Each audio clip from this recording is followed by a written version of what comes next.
Hi guys, in this video, I am going to show you how to make a loading screen in Roblox Studio. So let's get started. The first thing you have to do is open your web browser, and in the search bar, search for Roblox. And here is the first website. Click to open it.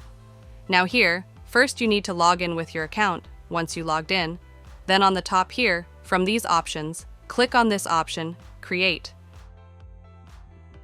And now here, on the top, from these options, click on Store.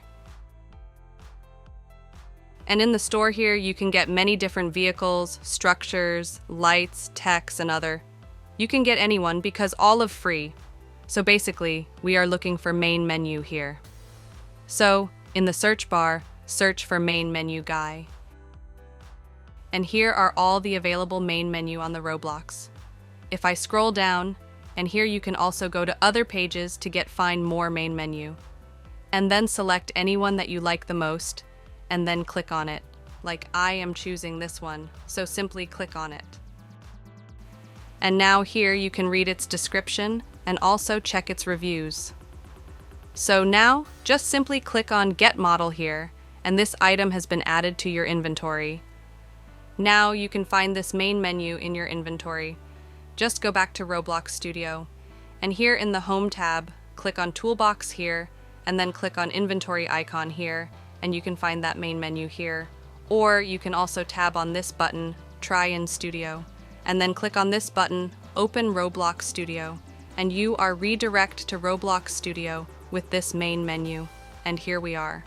Now our main menu are ready to use. You can use it if you want to make some changes in it. Then on the right side here, click on Main Menu here, and then click on the arrow icon in front of Main Menu here.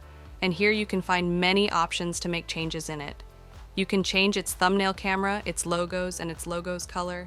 Like I am selecting this logo here, and if I click on this color box here, and I can change the color of that logo here. You can also expand this folder to get more options to make changes in it. Expand Main Menu, and you can find more. Like I am selecting this main frame here. It's actually the main frame of main menu that you can see on the screen. So just click on this color box here and choose any color that you want to change in it. Like I am selecting this color here and press OK. It's not changed here, I don't know why, but it's changed. When we run our game, you can see it there. So in this way, once you've done all, then select your main menu here, drag it, and paste it in the Starter Guy folder here, and that's it. Now let's press F5 from your keyboard, or press the play button here to have a look. And that's it. So in this way, you can make a main menu in Roblox Studio.